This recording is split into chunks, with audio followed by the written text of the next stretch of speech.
Bitcoin नाम की जो क्रिप्टो करेंसी है उसका बहुत बड़ा बोलबाला है। 1,20,000 डॉलर में एक बिटकॉइन मिलेगा। अब इतने सारे बिटकॉइंस किसके पास है? ट्रम्प साहब का दूसरा इलेक्शन जब हुआ, मतलब अभी जो प्रेसिडेंट बन गए, उस वक्त उनकी खुद की एक कंपनी है क्रिप्टो करेंसी की। उसका वो कैनवासिंग करते हैं, आज भी करते हैं।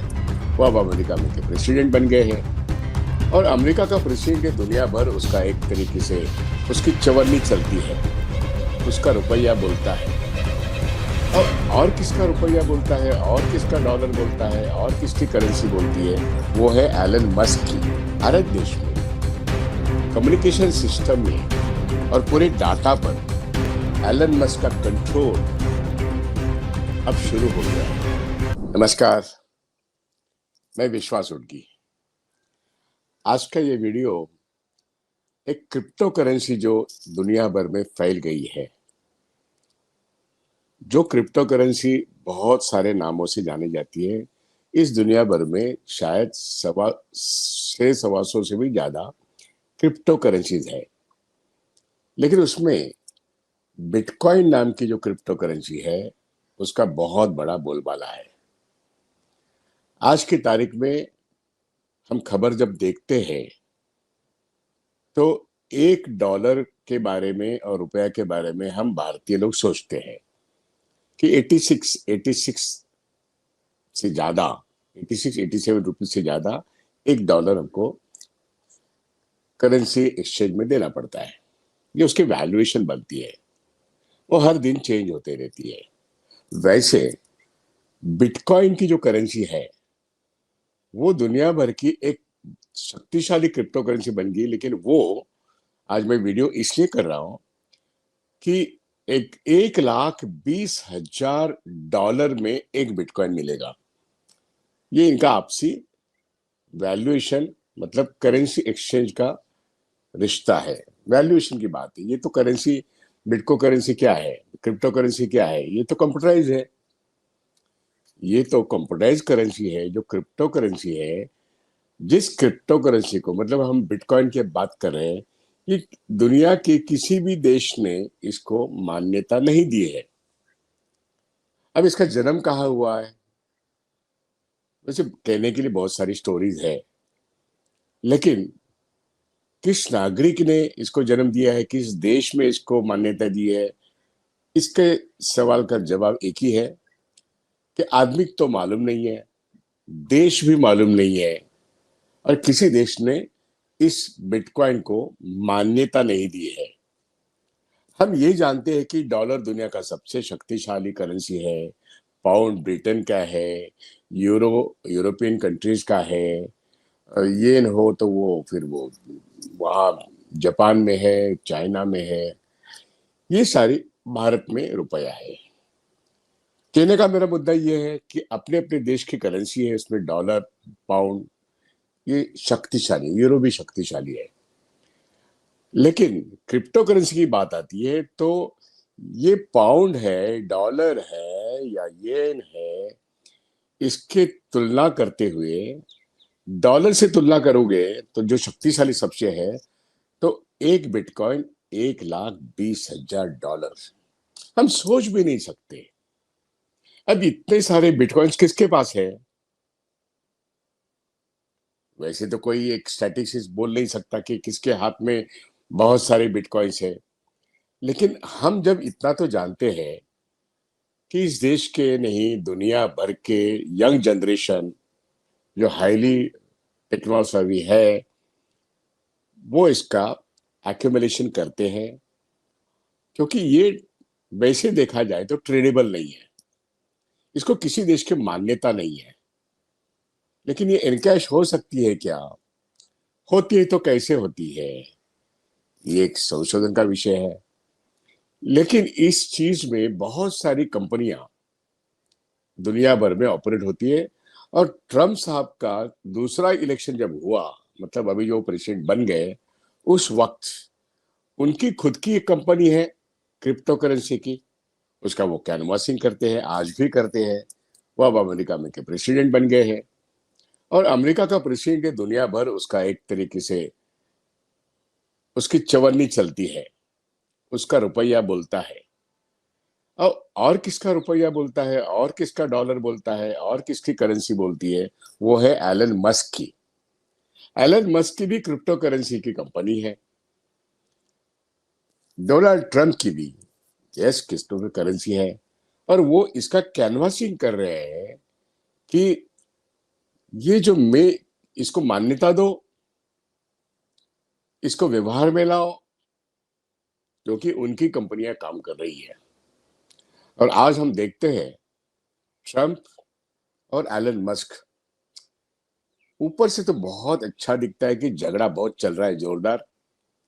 ट्रंप साहब के इलेक्शन कैंपेन में $64,000 की जो कैंपेन फंड्स सिर्फ एलन मस्क की थी भाई। और साहब तो जीत गए। साहब ने जीतने के बाद एलन मस्क को नया आइडियाज देने के लिए एक मिनिस्ट्री बनाई, new entrepreneurs, new ideas, innovative ideas, business promotion, America always first वगैरह वगैरह जो ट्रम्प साहब बात करते हैं, उसके लिए एक मिनिस्ट्री बनाई गई। उस मिनिस्टर में वो मिनिस्टर है, मतलब he is a part of the council of ministers of president Donald Trump.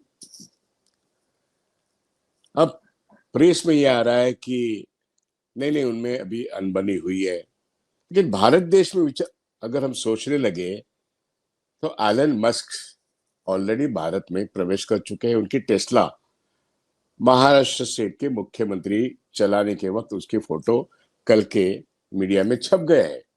और टेस्ला की एक कार तो विधान भवन में आज मौजूद है। मतलब एलन मस्क की टेस्ला मुंबई में उसका एक शोरूम खुल गया है। एलन मस्क की टेस्ला दुनिया भर से सबसे मशहूर कार कंपनी है। अब क्या सिर्फ टेस्ला ये कार बनाने वाले ही एलन मस्क रहने वाले हैं? तो बिल्कुल नहीं। उनकी तो क्रिप्टो करेंसी है। आज कार आ गई, कल क्रिप्टो आ जाएगी। क्रिप्टो के बारे में हमारे फाइनेंस मिनिस्टर कब नहीं बोलते थे? 3 साल से बजट में आ चुका है। आरबीआई ने तो कह दिया कि हम एक डिजिटल करेंसी करने वाले हैं। उन्होंने कहा एक सिलेक्ट एरिया में हम उसको ट्रेडिंग भी करेंगे। पता नहीं उसका क्या हुआ, उसके डिटेल्स तो हमें मालूम नहीं है। क्योंकि जब सक्सेस होता है तो ढोल बजा के बोलते हैं, सक्सेस नहीं होता है तो चुप्पी से सब कुछ अंडर द कारपेट डाल देते हैं। ये हुई इस देश के आरबीआई ने स्पॉन्सर की हुई डिजिटल करेंसी के बारे में। मुद्दा यह है कि एलन मस्क एक डिजिटल करेंसी की कंपनी चलाते हैं, डोनाल्ड ट्रंप चलाते हैं, उनकी फैमिली चलाती है। अब दुनिया भर में एलन मस्क और डोनाल्ड ट्रंप सब जगह जा रहे हैं और क्रिप्टो करेंसी अरे बहुत सारे देशों में उनका जो बिजनेस है उसको फैलाने की कोशिश कर रहे हैं। कार तो नाम के लिए है। दूसरा उनका धंधा है सेटलिंक, जो पूरे टेलीकॉम इंडस्ट्री को एक शॉक ट्रीटमेंट है। भारत देश की जितने भी न्यूज चैनल्स है उनको, जिसको डिस्ट्रॉय करने की ताकत एलन मस्क के सैटेलाइट में है। क्योंकि वो सैटेलाइट से जुड़ी हुई एक कम्युनिकेशन चैनल टेलीकॉम सिस्टम है। उनके पास बहुत सारे सैटेलाइट्स हैं। इतने सैटेलाइट देश में या दुनिया भर में किसी भी कॉर्पोरेट के पास नहीं है। तो जब बहुत सारे सैटेलाइट्स जो एलन मस्क कंट्रोल करता है, वो दुनिया की सर्वेलेंस सिस्टम को एक बहुत बड़ा चैलेंज है। मैं इसलिए ये शब्द का इस्तेमाल कर रहा हूं कि क्रिप्टो करेंसी दुनिया भर के करेंसी को एक बहुत बड़ा चैलेंज है। किसी भी सेंट्रल बैंक, मतलब हमारी central bank reserve bank of India है, कि दुनिया की किसी भी सेंट्रल बैंक ने बिटकॉइन हो या कोई क्रिप्टो करेंसी हो, इसको तो मान्यता दी नहीं है। लेकिन इसका ट्रेडिंग तो होता है दुनिया भर में। और इसीलिए तो आज की वैल्यूएशन, एक बिटकॉइन, उसकी डॉलर की वैल्यूएशन $1,20,000। ये फाइनेंशियल सेक्टर में जो जानते हैं, जानकार है, ऑपरेट करते हैं इकोनॉमी में, वो जानेंगे कि ये फाइनेंशियल सिस्टम को क्रैश करने के लिए एक बहुत बड़ा इंस्ट्रूमेंट है, जो इंस्ट्रूमेंट कंप्यूटराइज है, जो इलीगल है, क्योंकि वो किसी देश में करेंसी नहीं है, लेकिन वो दुनिया भर में सबसे बड़ा करेंसी डॉलर, उसकी वैल्यूएशन आज एक बिटकॉइन $1,20,000। इसके मायने क्या होते हैं? दुनिया भर के फाइनेंशियल सेक्टर्स, इसको क्रैश होने का एक दिन कहीं ना कहीं आएगा। जिम्मेदार कौन होगा? और आज ये कंट्रोल कौन कर रहा है? डोनाल्ड ट्रंप, एलन मस्क, और साथ में कम्युनिकेशन सिस्टम में सैटलिंक। मतलब यहाँ पे आपके सारे चैनल्स आज की तारीख में जो है भारत में और दुनिया भर में, इसको एक बहुत बड़ा खतरा, पूरा डाटा इज गोल्ड कहते हुए डाटा पर कंट्रोल यहाँ पे हमारे देश में मुकेश अंबानी करते हैं, ये हमको मालूम था। अब फेसबुक का डाटा मार्क जुबेर करते ही हमें मालूम था। वो फेसबुक हो या फिर उसके बहुत सारे नाम हो सकते हैं आजकल, लेकिन ट्विटर हो, फेसबुक हो, व्हाट्सएप हो, ये डाटा को कंट्रोल करना, उसका मोनोपोलाइज करना, ये तो एलन मस्क के हाथ में है। और फिर सैटलिंग जैसे, फिर एक बिटकॉइन जैसी करेंसी, उनकी खुद की क्रिप्टो करेंसी, इसका कुल मिला के क्या मायने होते हैं? भारत देश में कम्युनिकेशन सिस्टम में और पूरे डाटा पर एलन मस्क का कंट्रोल अब शुरू हो गया है। लाइसेंसेस तो इश्यू हो गए, कार तो देवेंद्र फडणवीस बैठ के चला रहे हैं, विधान भवन में डिस्प्ले की गई है, और बंबई में आने के बाद भारत देश में सब जगह आने में क्या देरी लगेगी? और सैटलिंक, उसको लाइसेंस तो मिल गया है। ये हमारे कम्युनिकेशन सिस्टम को, हमारे सर्वेलेंस मशीनरी के देश को, क्या ऐसा आप सोचते नहीं कि ये बहुत बड़ा खतरा है? इसलिए दो खतरे के बारे में मैंने आपको बताया।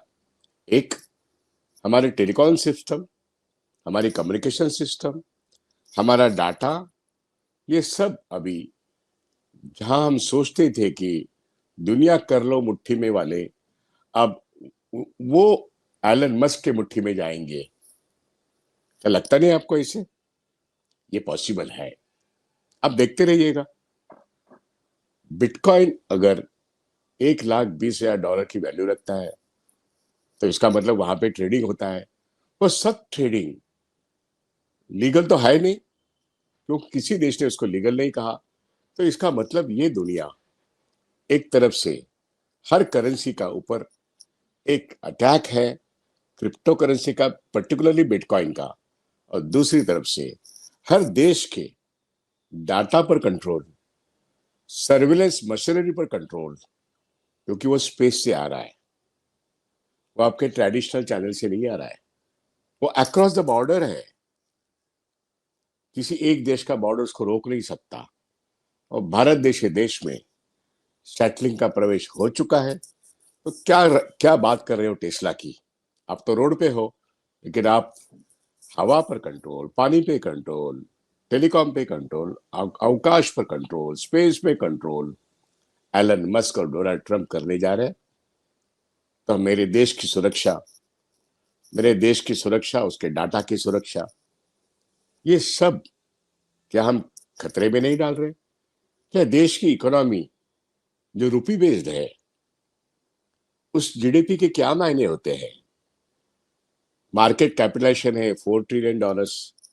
हमारी जीडीपी मान लो $3.5 ट्रिलियन है, लेकिन $4 ट्रिलियन भी मान लो, फिर भी आज दुनिया भर में सिर्फ अमेरिका, वहां का मार्केट कैपिटलाइजेशन $55 ट्रिलियन है।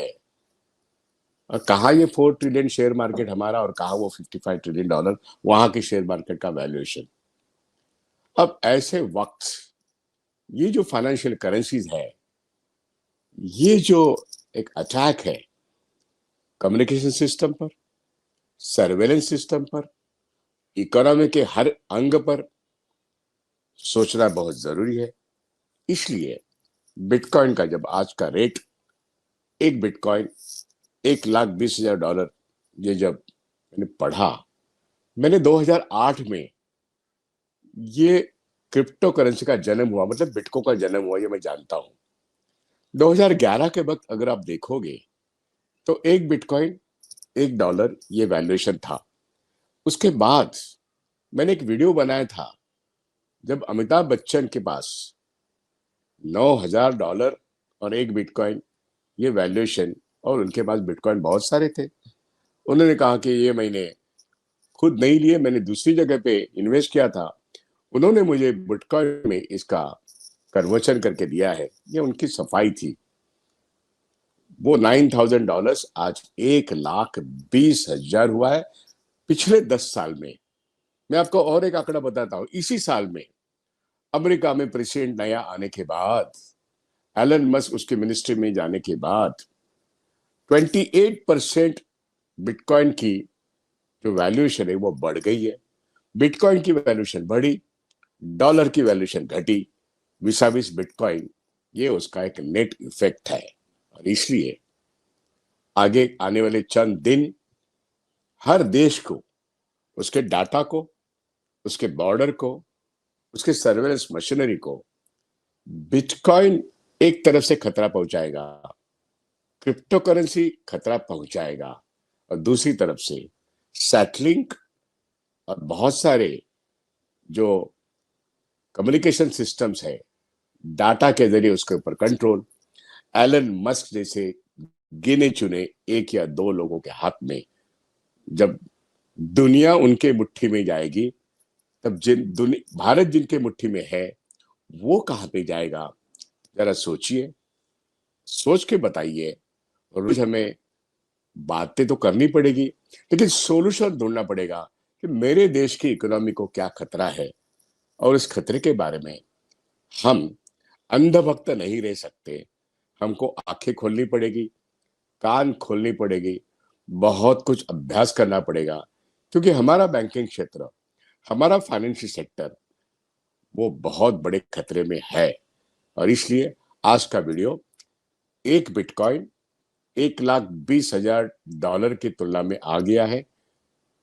सोचने के लिए आपको हम मजबूर करने वाले हैं, कर रहे हैं। उम्मीद करते हैं आप सोचेंगे।